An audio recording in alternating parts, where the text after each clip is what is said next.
America, issues that unite, don't ignite. I am your host, Cindy Gross, also known as the Jewess Patriot, but you don't have to be Jewish to be a part of our show. And as all of you know, this week, it's been quite a week, and we're going to have a lot to discuss. And of course, we're going to have the last in our series of patriotic entertainment with our award-winning playwright Gary and his team with a world debut. But before we get to that, I do want to mention that, as always, the disclaimer that the America First Warehouse, WGBB Radio, any of the outlets that air us, and of course Cindy's Corners Productions is not responsible for any of the views or opinions of our guests or the content of this show. So please be aware of that. And as many of you know, I open each and every show with my pearls of wisdom because my name is Zisel Perel in Yiddish, which means sweet pearl. So, as the Jewess Patriot, I would like to say first and foremost, for those celebrating the Jewish New Year, a very happy and healthy New Year. And many of us are going to be observing Yom Kippur, the Day of Atonement, the day when the book is sealed for the upcoming year, 5786. Who shall live and who shall die? Who shall suffer and who shall succeed? And a load of other who shall and who shall not. But most important, the idea is we get like a second cleansing and a resolution. And all of our friends, Jewish and non-Jewish, can appreciate that and can take part of it. And just saying, you know what, it's the Jewish New Year. It's going to be my New Year for resolutions too, as we're in fall. And with that, I want to wish everybody Ashana Tova U'Metuga, and may you all be inscribed in the book of life, health, wealth, and all you wish for, including safety and security and worldwide peace. I guess I can stop now because there is not any news headlining anywhere around the world about Jews and or Israel. I'm just kidding. But it's not really a joking matter. It's quite serious. Let's be honest. Everybody is watching the world, especially the Middle East and the White House, because of the 21-point Gaza peace plan that was introduced yesterday. People are asking me, and many in my circles, if it's good, if it's bad, what's good about it, is it doable? The only way it's good and valid is if it's signed and everybody is happy, and that everybody who signs it will actually follow it in years to come. To say it's great now, I feel it's a little premature. As we've seen in the past with other treaties, not just in Israel, but in our history, you see how treaties get broken, how fights start again. But the only thing I know for sure, for anybody who reads the Bible, who everybody who knows history, wherever we are facing anti-Semitism, somehow Jews manage to survive and then thrive. I don't know how good the participants are taking it seriously in the Arab world, because this morning, as we were waking up in Jerusalem, or right outside of Jerusalem, two 15-year-old teenagers were attacked in a terrorist attack, and they are in critical condition in a trauma center in a hospital just south of Jerusalem. And as of this morning, I saw through social media, and here's the idea, don't always listen to social media, that the Hamas leaders have rejected the Trump plan. And then I saw something as we were going on air, so I couldn't check it out, that maybe something is brewing that the Hamas leadership will agree to it. So as I said, it's really a matter of fact of stay tuned. And as far as Jews, the area of Gaza is not the only area that we are concerned about. We are very concerned about the worldwide open anti-Semitism in streets, in public places, by government leaderships, and by public figures all over the world, like the UK and France and Spain.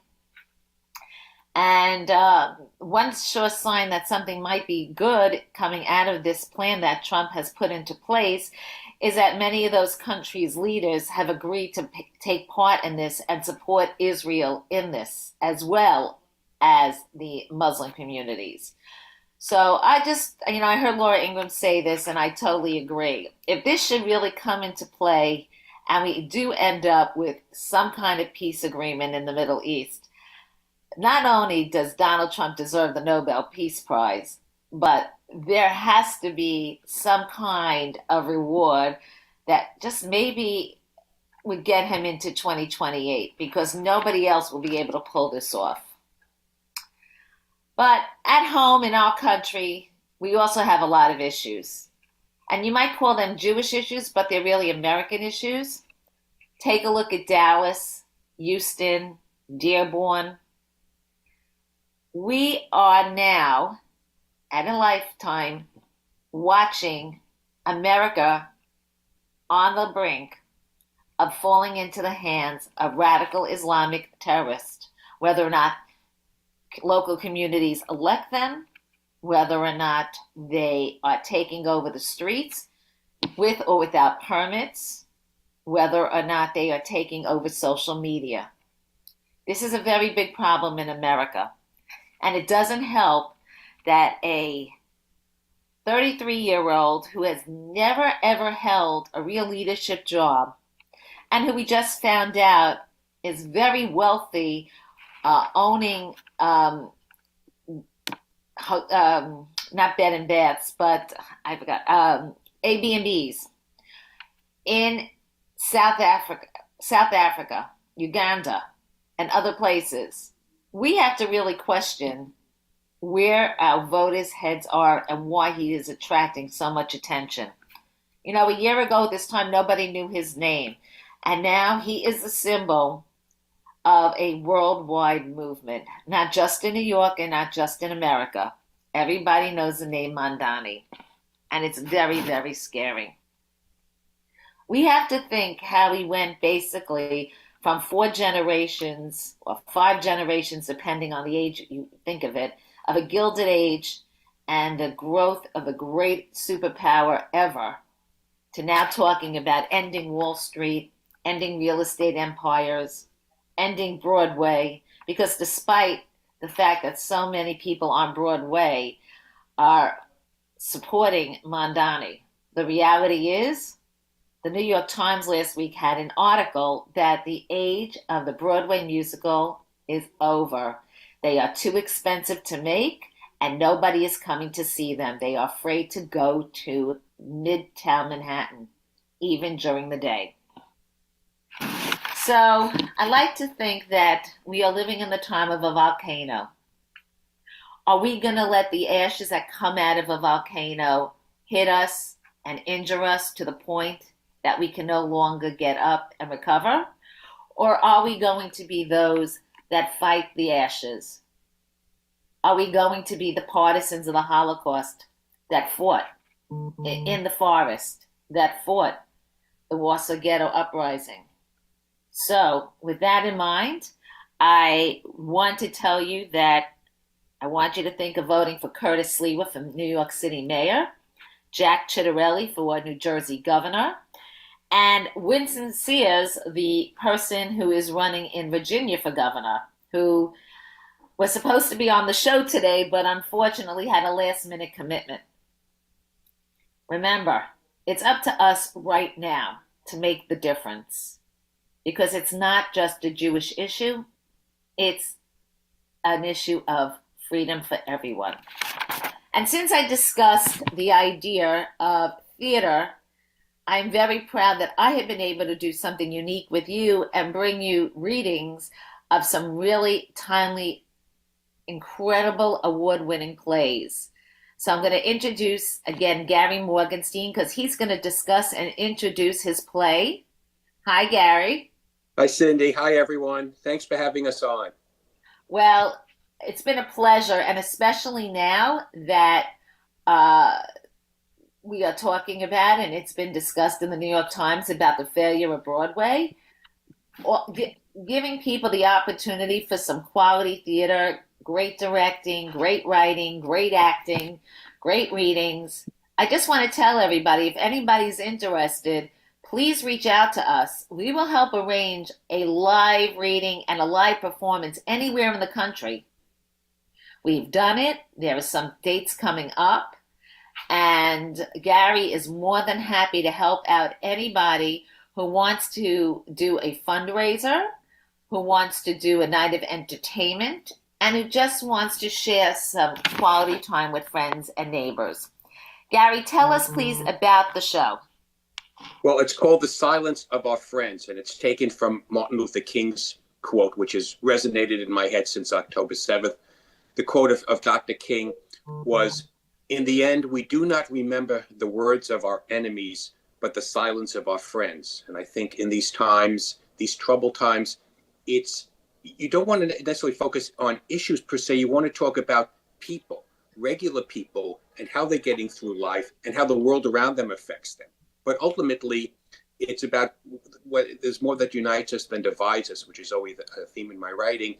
And people just want to find happiness and want to find some peace and want to find some love, which, as everyone knows, is easier said than done, which is why you write plays and putting the characters through the hoops until they get there.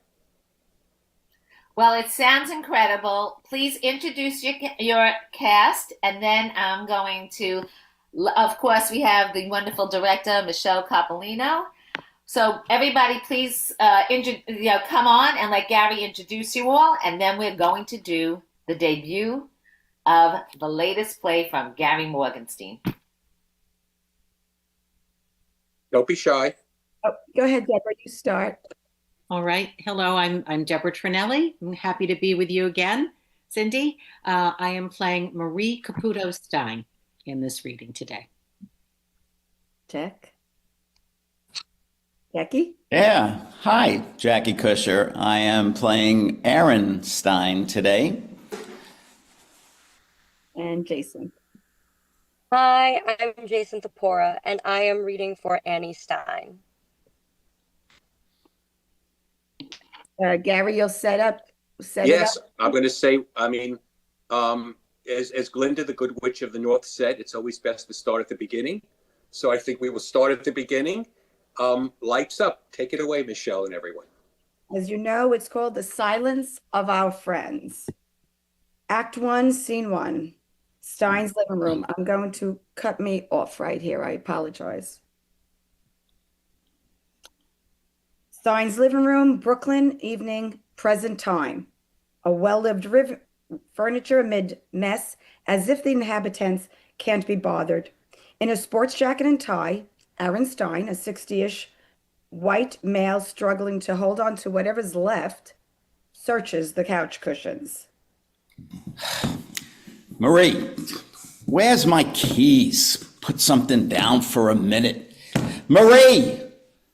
Marie Caputo Stein, in the late 50s, a white female, always the first one out of the foxhole, enters in casual clothes and a red Caputo plumbing baseball cap.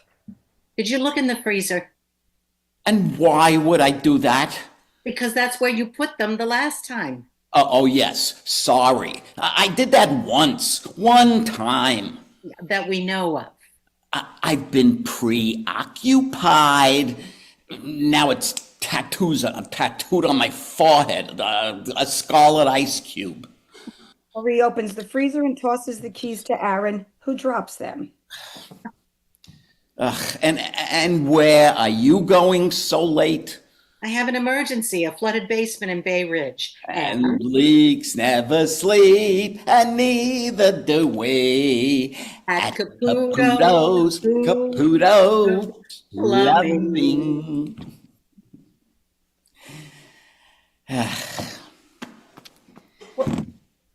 What's with that? It's a yarmulke. Yeah, and since when do you wear a yarmulke? Because I'm going to a synagogue. It's the dress code. Well, then put it on there. What if I run into someone on the way? So what? None of the Jews we know wear them. What if it's a Jew I know casually? Like who? What's it matter? Say Mark Siegel. Where are you going, Aaron? Well, my fellow Hebrew, I'm off to Congregation Beth Yaakov to give a lecture. Like that, he says, with no yarmulke. So when you see this person you just made up, put the yarmulke on. Does this bother you? What do I care? You act like you do. Look, honey, I'm in a hurry to stop a flood. I just gave you the keys, Aaron. Yes, I remember, Marie. I'm making sure I have my wallet. You got your notes? You think I need notes? Did I say that? Go smash the air conditioner and see how long it takes me to fix it. Go on. Use this. Whenever you're ready, see what happens. Yeah, we'll be sweating our asses off in July. So that's what you really think of me. It's okay to be nervous, honey. About what? I taught this exact class for 23 years at Metro Tech College. All over the city, my former students are fixing their own toilets instead of being ripped off by plumbers. Oh, well, thank you, dear. But it's been 4 years since you stood in front of a class. Muscle memory.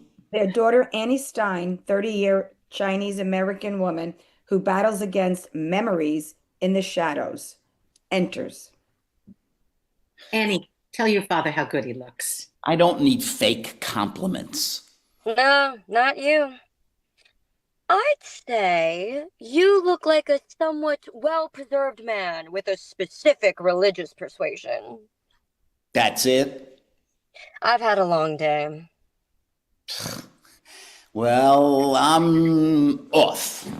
You want a lift? It's on my way. No, I'm good. I need to, walk, process, ponder. Aaron looks around somewhat distinctly. Marie's text pings. Marie's text back, grumbling. He searches the refrigerator. I'm finally off. Good luck, honey. Mwah. Annie? Shalom. Aaron lingers a moment before exiting. What was that about? Some synagogue has a new how-to series.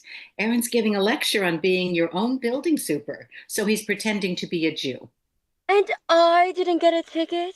Oh, cut him some slack. He's finally trying. Marie picks up her briefcase. I just got here.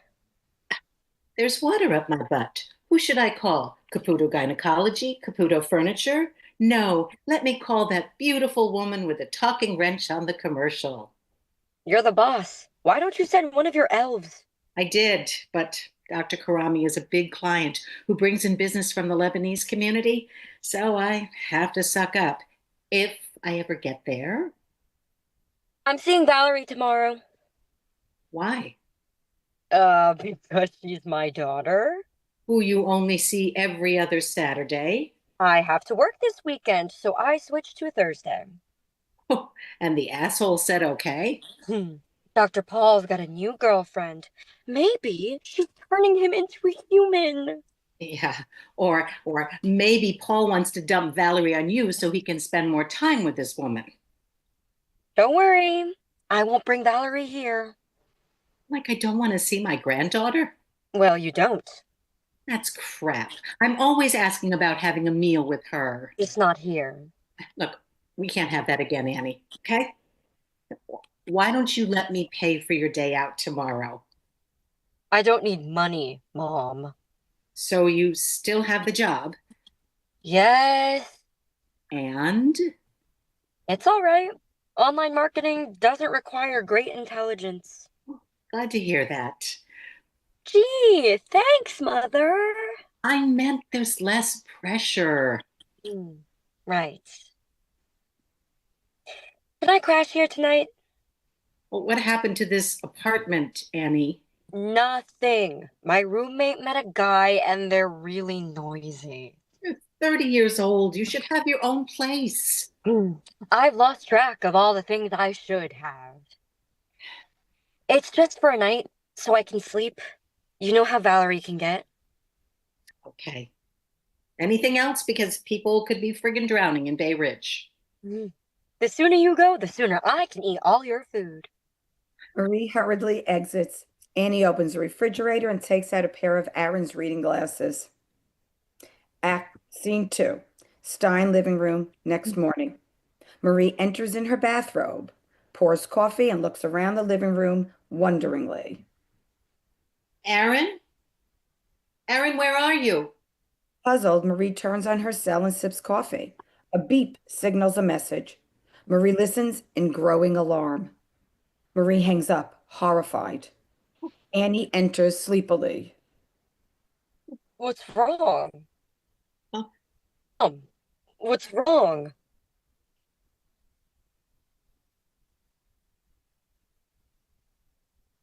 Kidnapper. We have your husband, Aaron Stein. Talk, Jew. Marie, it's me. Listen to them.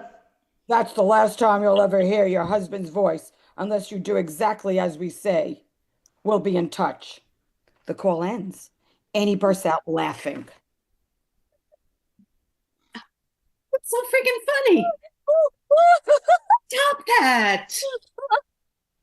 Sorry, but come on. Why would anyone kidnap Aaron? Why not? How about that Aaron Stein is the least important person in Brooklyn? He had a very distinguished academic career. Teaching how to insulate your windows. Please, you don't really think this is real? Look, I just had a friggin' kidnapper call me. What else would it be? That's Aaron's voice. His afraid voice. After 28 years, I know. I know.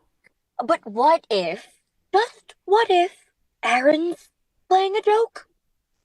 Aaron playing a joke? Mhm. Now, your father, Jimmy, that was a funny man. An asshole, but he could make anyone laugh. But Aaron?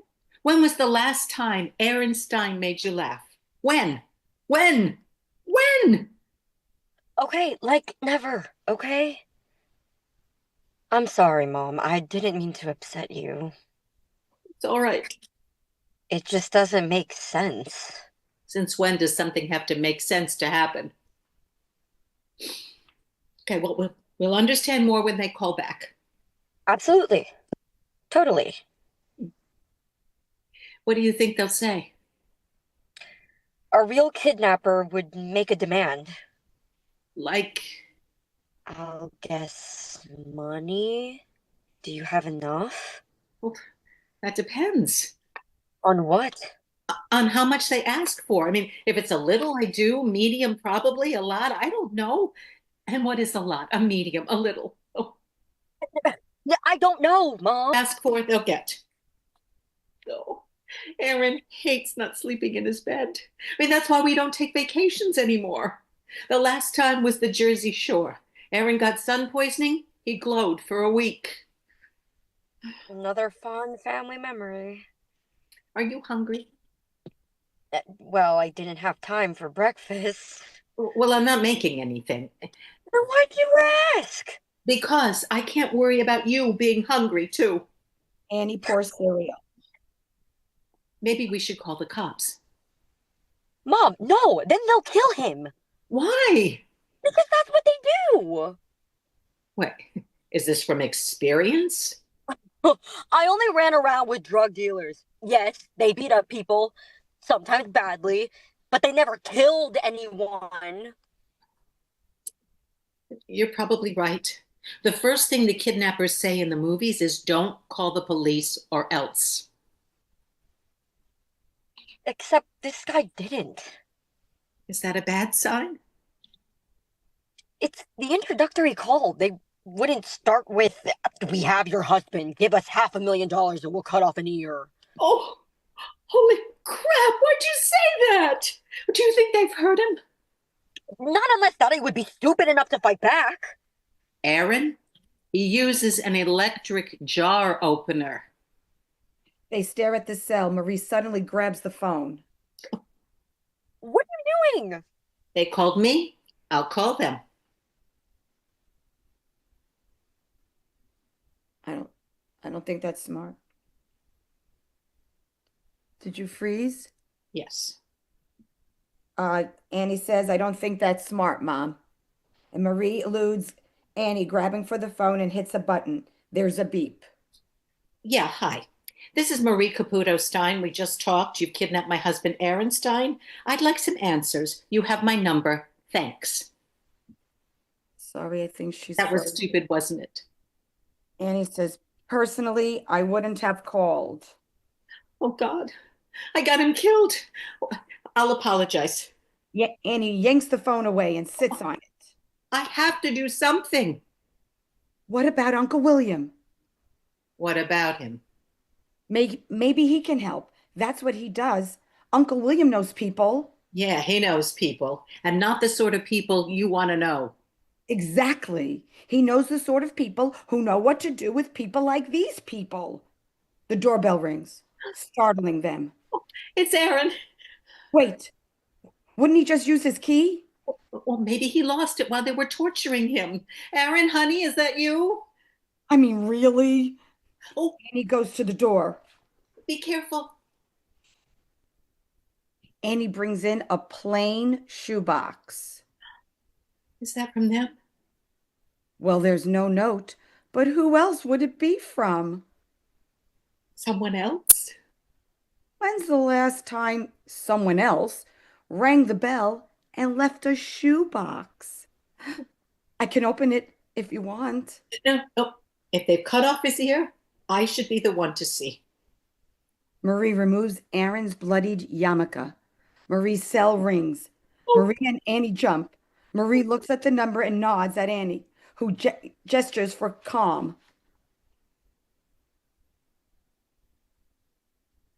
Hello, this is Marie Caputo Stein. Did you get our package? Yes, it just arrived.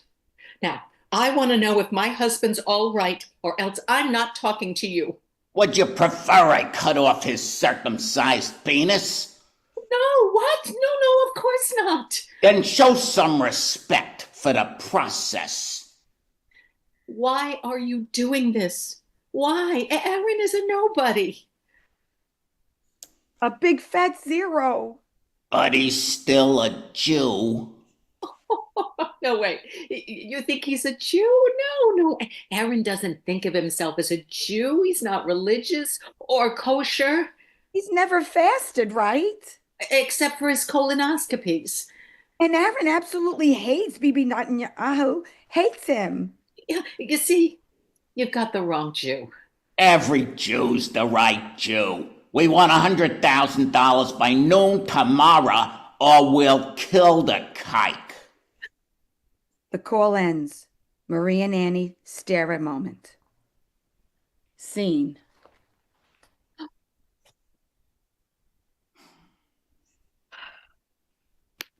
Wow, super powerful. Thank you. Good job, guys. Yes. Lost our Annie in the end. I don't know. Technology.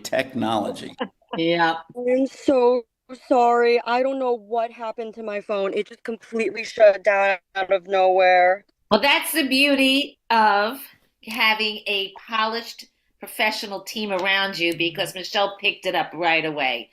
But I do want to talk about the topic here because it's very interesting. You said something that hit my heart, and that was the fact, first of all, last week with the United Nations and Bibi Netanyahu, I am a United States representative for the World Zionist Congress, so, and I do support the Likud, and I have to say that, you know, everybody can say for Bibi, against Bibi.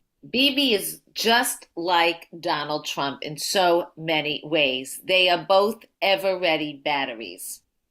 People want to hate them, but they don't want, ask anybody in Israel who can run the Likud party like him. Ask anybody really, if they're honest in the Republican Party, and even Democrats will tell you who should be the next president representing the Republican Party, and they can't come up with anybody. They all want Trump to stay. So they both are so similar. So I just want to say, and that's why I do a disclosure, because while this play might be against Bibi, this host is for Bibi, number one. And number two, I have to say that it was really interesting how you brought up. I don't even think people use the word kike anymore. I think that's an older generation discussion of anti-Semitism. I think it's really important that we really have it. Why we want to teach hate and everything. There are so many negative stereotype nicknames that we don't use anymore, that we have no idea whether it's Jewish, Black, Asian, what we can and what we can't use. I think if people learned a lot about that, I think there'd be a lot less excuses to start a fight with somebody. I don't think our younger generations have a clue about any of these names, and they think it's so cute. And so, Gary, I congratulate you for showing everybody your age. And tell us why you wrote this, and at this time you want to debut it. Because right now it really is hitting a very strong topic of anti-Semitism. Well, the play, as you'll see later, it's set in Dammies, New York. So this is kind of what we're looking at. And, the degrees of bigotry and what people will do faced with bigotry and what might happen. And I think it's very important to show for people to wake up. Not just for, about the anti-Semitism, but also his other political beliefs, so-called political beliefs, which are very dangerous because people believe them, because it's very easy to believe them. And about Bibi,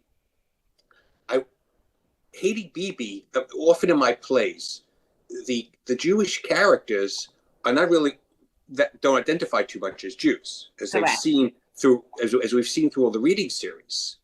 I don't write about the staunch Zionist. I write about the Jews at all. I really don't. I write about the Jews who don't really identify too much as Jews and are waking up. So it is a definition, as you rightly said, of a Jew who is not strongly identifying as a Jew, who would dislike Bibi Netanyahu. It's like knee-jerk. It's like the first thing that Annie would say, because he hates Bibi. So how Jewish could he be? So it's the identifying, and plus the fact that Aaron he's no one, and he's it could happen to anyone, and I think that's important. Michelle, how did you approach this? Because you work with Gary all the time, and this is the debut of this play. So how did you approach this versus his other plays with anti-Semitism, with Brooklyn, so that it was unique? This was very unique. It took a lot, as Gary will tell you. When we first discussed it at the beginning, I was taken back. I had to really process it. And then it's like with a lot of Gary's art. It's art, and you've got to process it, a little bit. Once you do, you say, I had my aha moment. And that is, oh, it's like a one man's crusade it's like, you could talk about your mother and say anything you want, but nobody else can because you'll attack them. This is what happened to this man. He never really walked the streets identifying, I'm a Jew. I mean, look, he married Caputo. He did this, he did. But October 7th happened and something changed. And the quiet man who never made any problems, made any motions, all of a sudden became protective, defensive, decided I got to say something. I can't be silent like my friends. I've got to do something. We're not going to give away the whole what happens at the end, because you'd be very pleasantly surprised, everybody will, with how it turns around and what it's totally about. But if you just take that small piece and you look at it, it's difficult, honestly, to take that small piece and get the idea of the play, a lot of it. Are you sharing any more of the play with us today? No, because I didn't think we would have any more time. Okay. Because I'm glad, because I'm going to do then I guess, well, my closing is about October 7th, so Right. I want you guys to keep that in mind. So I'm going to go to Jackie. How did you feel doing this play? Oh, I see us all, you know, I think about the fact that I don't wear a yarmulke out on the street. And here is Aaron putting it on. And I guess, I don't know if you're aware, I was a cantor for 39 years. And I, on Rosh Hashanah and Yom Kippur, I went outside and with my yarmulke and my suit. And yeah, it was just interesting because the Jews that I am part of, my community, do not wear yarmulkes. And I'll tell you a quick, interesting story. My son, when he was in sales, went to a Hasidic family, and you know, and it was pouring. He was trying to sell them something, and the Hasidic man said, "Oh, here, take the umbrella." He was very nice. And my son said, "All right, I'll bring it right back to you. And my car's just a block down. I'll just drive the car back and give you the umbrella." And he said, "No, no, no, no, no. You touched it. It's not kosher." So But that's not everybody. I could tell you 500,000 other stories that are just reverse, including things that just happened with me. So that's a very rare situation. I mean, right. My point being, don't there. stereotype all of us like that. No, my point being, there are so many different factions of Jews, as there are so many different factions of human beings. Correct, correct. And Deborah, it's so good to have you back. And Thank you. tell us how you approach this. I mean, I realize we're seeing a tiny little snippet of the whole piece, but I think Marie loves her husband. I think he's a very quiet, sort of insular being, and suddenly, all of a sudden, he's going out into the world. And I think, considering even before October 7th, considering the political climate, I think she is very concerned in a way for his safety that he's wearing the yarmulke. She doesn't want to say that. I don't think she wants to belittle him, but I think there is a certain amount of fear about wearing, if you will, the label of, you know, being a Jew, wearing the yarmulke. She loves her husband. She's protective of her husband. She's seriously concerned. And I don't think in a million years she would think that she'd be getting a call from a kidnapper for her husband of all people. So there is the shock factor of how could this possibly happen to my quiet, you know, man who's finally decided he's going to go out into the world again and participate and do something, and then this horrible thing happens. So Gary, is she a Jewish wife or a non-Jewish wife married to a Jew? He's Italian American. Caputo. A Caputo. Yes. And I am an Italian American woman with a Jewish partner. So there you go. You know what? Today you can't mention anything with names because there are people, first of all, Sephardic Jews sound like a lot of Italian names. There are blacks with the last name Cohn. We live in a world that we really, you know, we have a great mix of everything. Right. I've learned not to ask that because you never know. Yeah. Well, I also wanted to talk, I mean, the play does delve into the fact when you have a mixed marriage in these times now. It used to be before October 7th, and anti-Semitism was rising, but it's a whole different ballgame now. Yeah. There's different pressures on people. Correct. And it's easy for Jews. I mean, I've been disappointed by a lot of people, and I'm not disappointed anymore. I don't, you know, count how many people say, you know, Happy New Year, or people who ever ask me how I am, or isn't that, I mean, it's off the radar screen. And so you get that as a Jew in America, you can be hypersensitive and you say, why aren't you asking? But then most people have moved on with their lives. So It's like a dynamic. What's the balance? When you love people and you're supposed to be there because they're in danger, how much is expected of you? If it's not the world you come from. Because now in this country, there's a divide again between, I mean, we're not yet in Berlin in 1933, but you are looked at a little differently now as a Jew.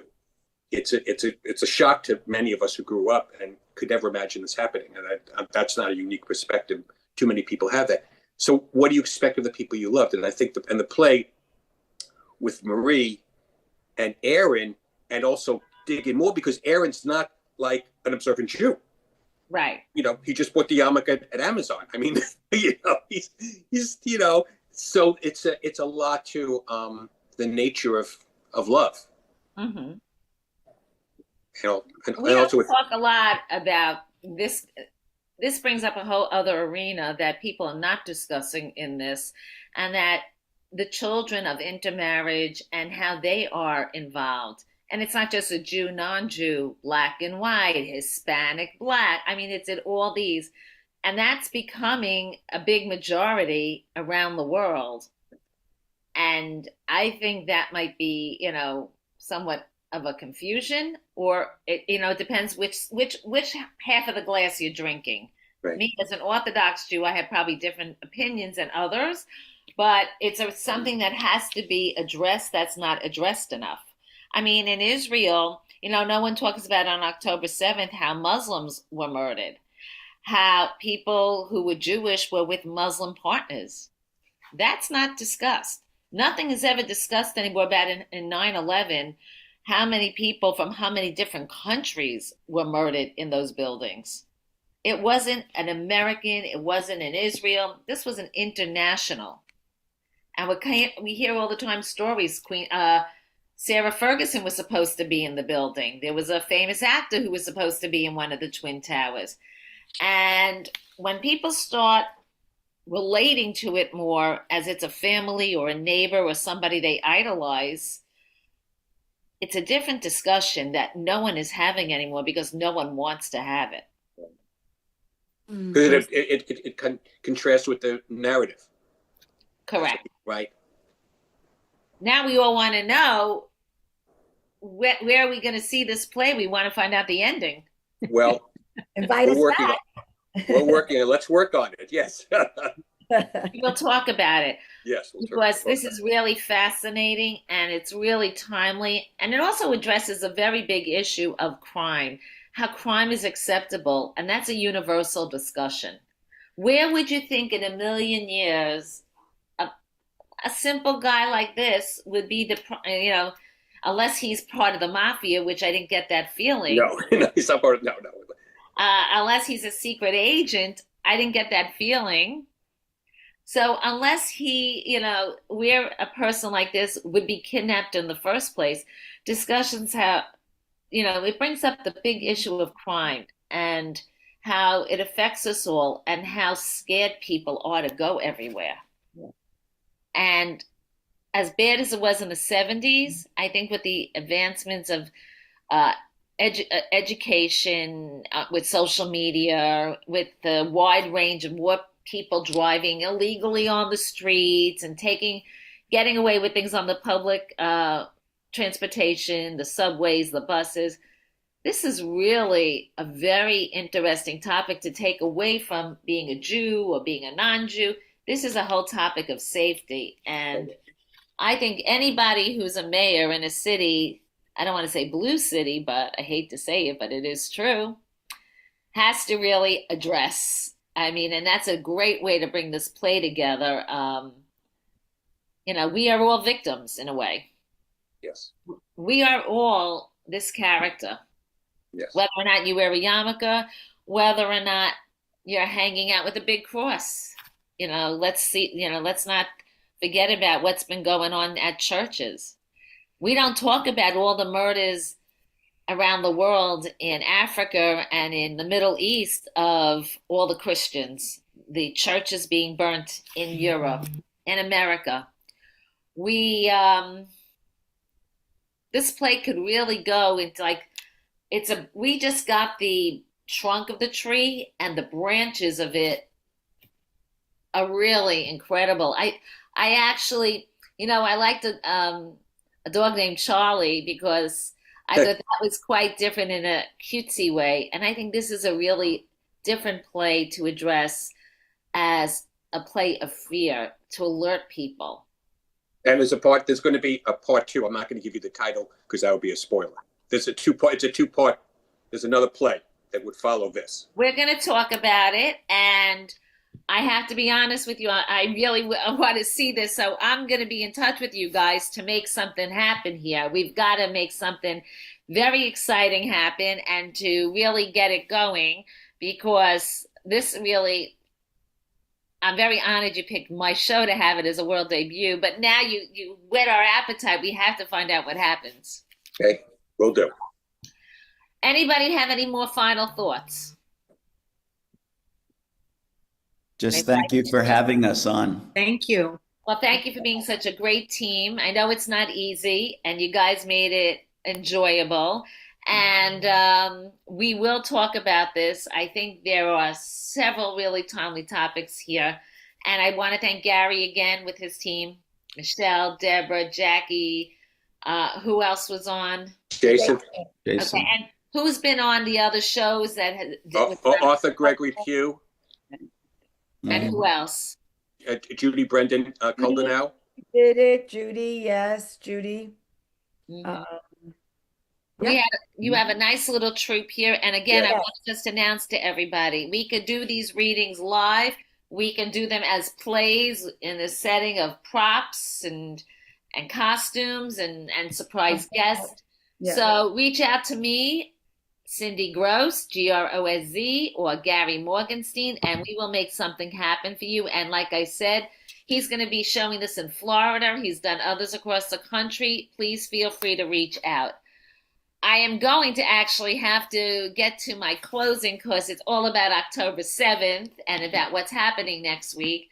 So I want to thank you all. You could stay on and listen, or you could do whatever you want, but I've got to get into my closing word, pearls of wisdom, Thank you, because thank you so Thank much. you. Thank you. Cindy, thank you so much. Thank you, Cindy. Thank you.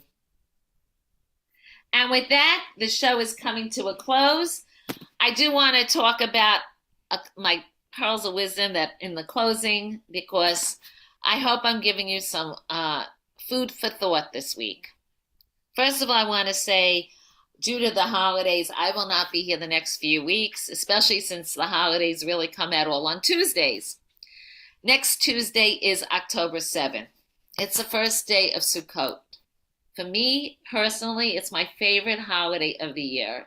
It is literally 8 days of eating and drinking and partying and being with friends and celebrating and praying with and just the prayers that we use, a lulav and an esrog, and then we culminate it with Simchat Torah, dancing all night with our Torah, beginning the reading of the Torah again.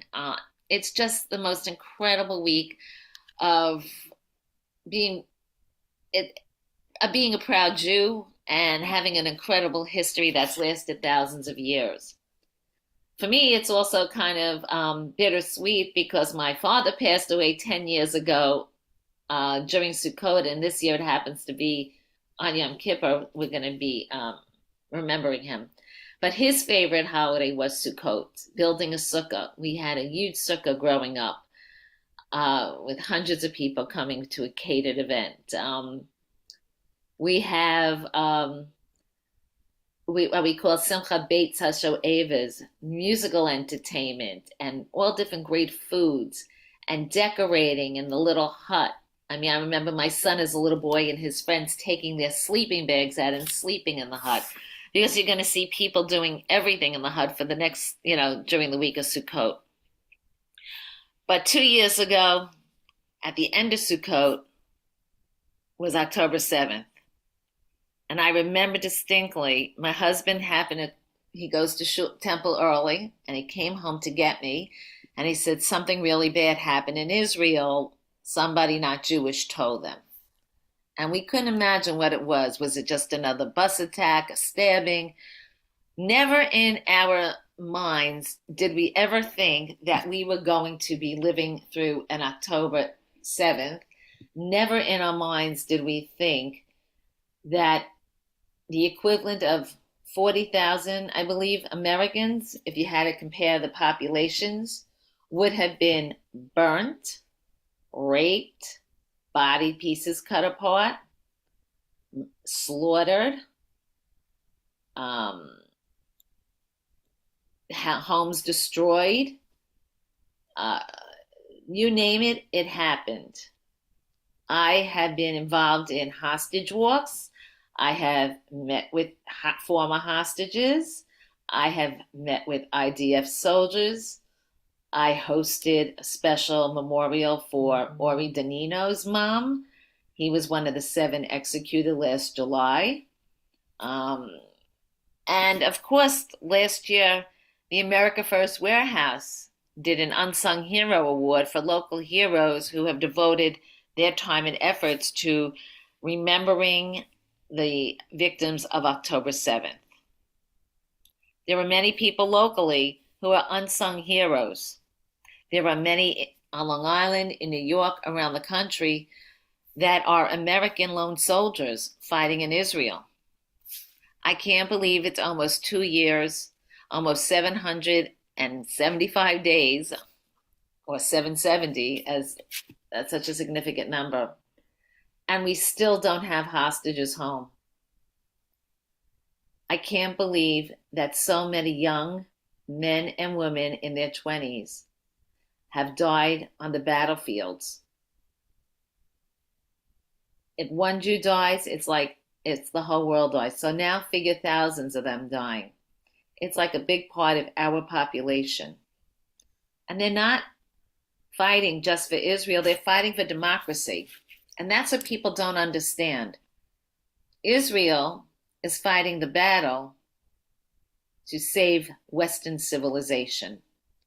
It's very funny. I wrote an article the other day that when I was invited to meet Prime Minister Benjamin Netanyahu during one of his UN speeches a few years ago, the very same countries that walked out on them were standing and cheering for him and honoring him because he was presenting to these countries that was many of them so underdeveloped an advanced irrigation system so that they could have more water and that more of their crops could grow and that people could drink safely. I don't know what happened in 6 years. These people are totally confusing. I guess they didn't realize that the Waze on their phones, the app, came from Israel and that many of them had to use it with their Uber drivers to get to the United Nations General Assembly. We must do a better job of doing all kinds of factual sharing about how we are all in this together. And for that, I want to thank President Donald J. Trump because he is willing to take a stand where so many people won't. I can't thank him enough. And I want to thank each and every one of you, whether or not you're Republican or Democrat or Independent, because any of you with common sense understands the importance of what October 7th means, not just for Israel, not just for Jews, but for freedom of religion, freedom for women's rights and education, and the freedoms that we have fought so hard for generations. I want to say thank you to all of you. And again, if you are celebrating Shana Tova, may you all have an easy and meaningful fast. And we will have some repeats of the plays in the next couple of weeks, and I will see you soon.